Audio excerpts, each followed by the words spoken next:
All aboard. Club call special. All aboard.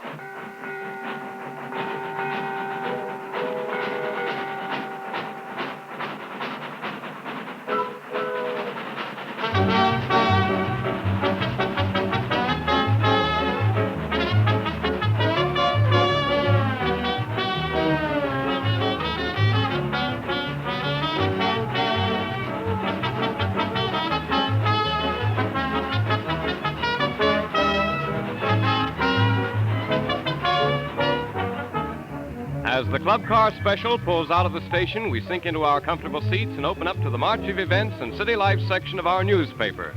This section appears in Hearst Sunday newspapers throughout the country and presents an all-star lineup of American humorists. Will Rogers, Arthur Bugs Bear, Milt Gross, O.O. McKentyre, Sam Hilman, not to mention the gay, sparkling cartoons drawn especially for this section by the foremost comic artists. Here we go, and let the laughs fall where they may.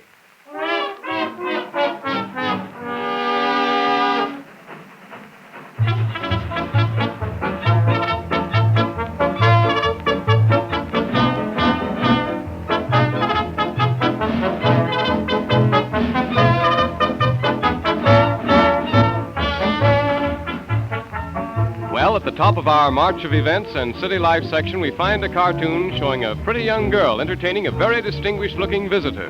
Unless my eyes deceive me, he seems to be an Army officer of high rank.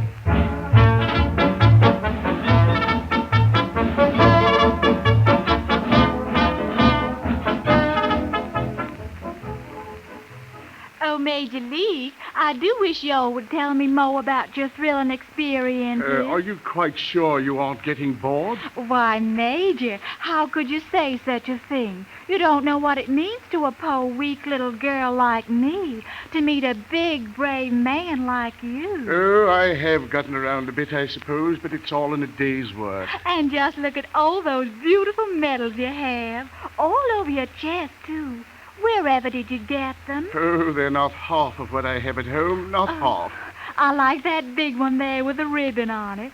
Where'd you get that one, Major? Oh, I had a bit of a run-in with the riffs down in Africa. I managed to come out top dog, and that decoration followed. And where did you get that one? Let me see. Oh, that one came after a tussle with the Ballet tribesmen in Arabia. Oh, I showed them what was what and had that medal pinned on me. I think you're perfectly marvelous, Major Lee.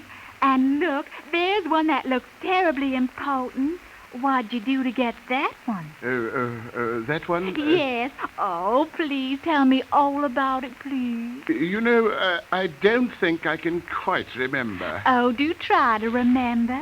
I'm simply dying to know. Wouldn't you rather hear about some of the others? Oh, no, please, Major Lee. Don't put me off like that. I can't rest till I know what you did to win that beautiful decoration. Now, you're quite certain you want to know? Oh, yes, Major Lee. I'm just crazy to know about it. Well, as a matter of fact, I won it in a crap game. All aboard. Club call special. Next stop, O.O. McKentyre. All aboard.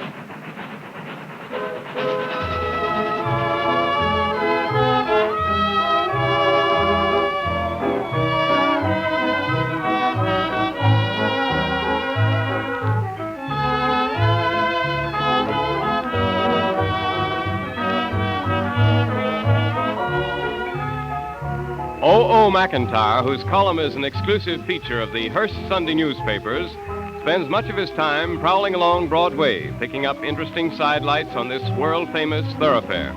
The following episode is one that McKentyre reported very recently. The scene is backstage at a current theatrical hit.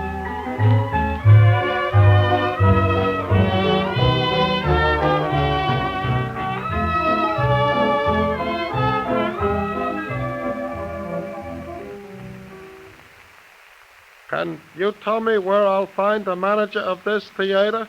I can that. He's in his office, and furthermore, he's a busy man. I'd like very much to see him if I could. Does he know you? Well, as a matter of fact, I'm a total stranger to him, but I'll only take a minute of his time. I don't think he'll see you. You better phone him and make an appointment. I can't do that. I'm going out of town on a business trip in the morning, and this is the last chance I'll have to see him. Well, wait a minute and I'll see what I can do for you. Oh, thanks. That's swell of you. This is his office right here. I'd go and ask him. Oh, maybe I better knock first. Come in. Excuse me, sir, but there's a man outside wants to see you. Tell him to come back tomorrow. Well, you see, he's leaving town tomorrow and he wants to see you now. Is it important? I kind of think it is the way he talks. All right. I can give him just 2 minutes.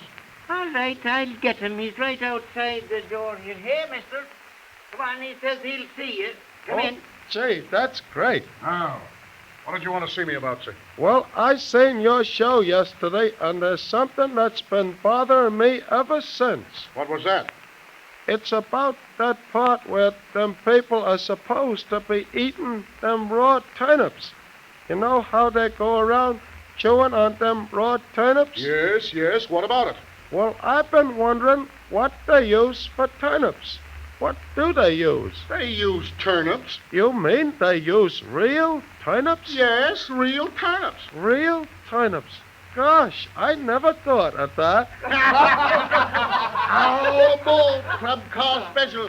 Next stop, Arthur Bugs Bar. All aboard.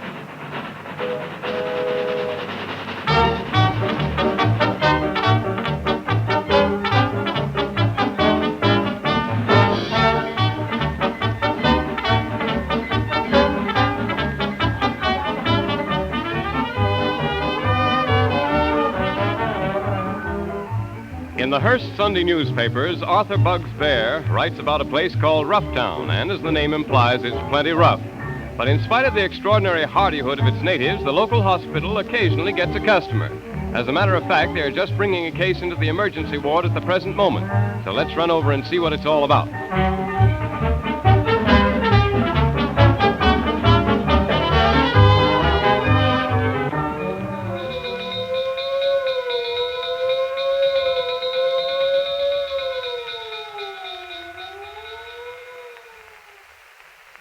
Take it easy, Bill. He's in pretty bad shape. Okay. You watch your end of the stretcher and I'll watch mine. All right, let's go. Okay. There's Doc. Stitch him now. Hey, Doc. Yeah, what do you got there? It's Major Rupp. He's unconscious. That's nothing new. What are you bringing him in here for? Well, he's a little more unconscious than usual this time. We found him lying over in front of the city hall, frozen stiff. Couldn't take it, eh? This cold weather was too much for him. I guess so, Doc. Where'll we put him? Oh, just set him down. I'll look him over. Okay, Doc. Boy, he is frozen stiff. Wonder how it happened. I guess it's all on account of Testy Tessie. What did Testy Tessie have to do with it? Well, you know she's in love again, don't you? Yeah, everybody knows that. And you know how she's always picking daisies and playing he loves me not? Yeah? Well, you can't get daisies in the wintertime, so she used the Major's raccoon coat. All aboard, Club Car Special. Next stop, Will Rogers. All aboard.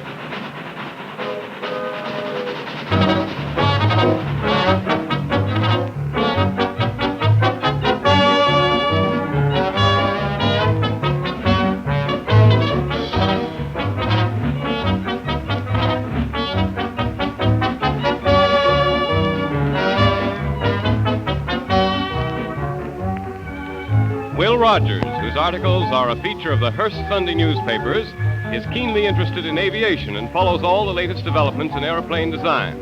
He tells the story of two men who had just visited an aviation field and were discussing the various kinds of planes they had seen. Here's their conversation. Gosh,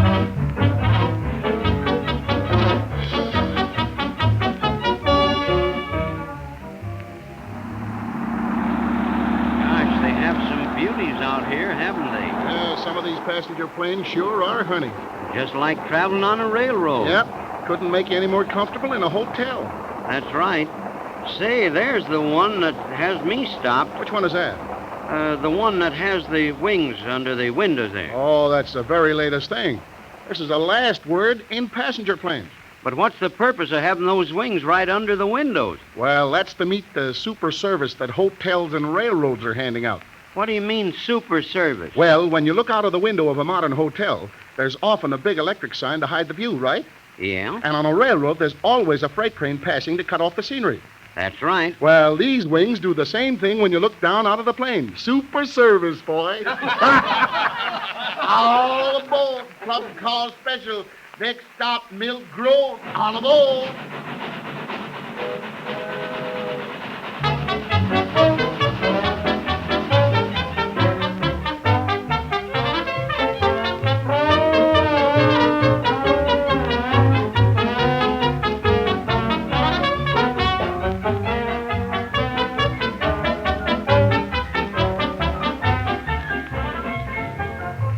Joe Runt, a little guy whose life story is being written for the Hearst Sunday newspapers, has a wife who doesn't trust him. In fact, today she has dropped in on a neighbor, Mrs. Moriarty, and she and Mrs. Moriarty are comparing notes on their respective mates. Let's listen in.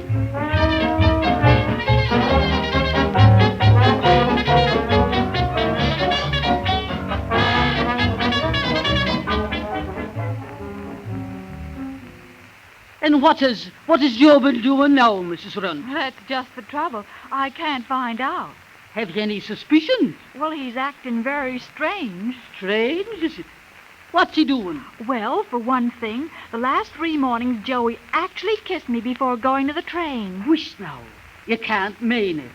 Ah, that looks bad. And on top of that, last night at dinner, without my saying a word, mind you, he asked me what we were going to give my mother for her birthday. Glory be.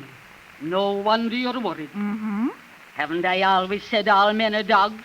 Whenever they start with their palavering in high manners, watch out for some kind of a scheme that they've got up their sleeves. That's just what I'm afraid of, Mrs. Moriarty. Sure. And didn't I have the same trouble with me, Pat?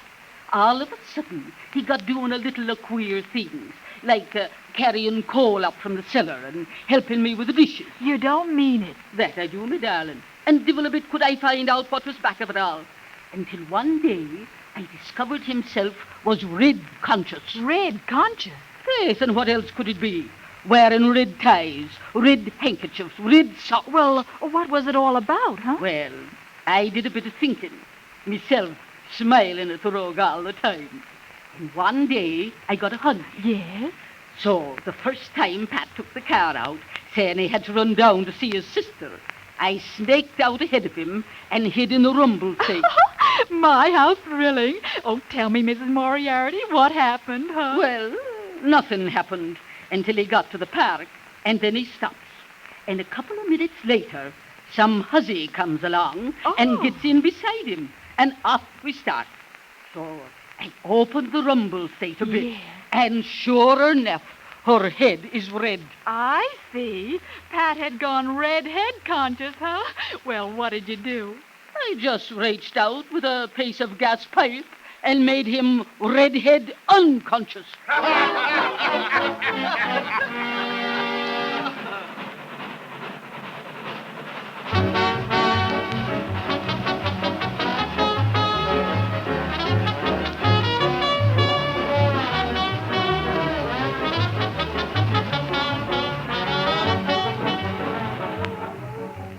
The Club Car Special comes to another stop.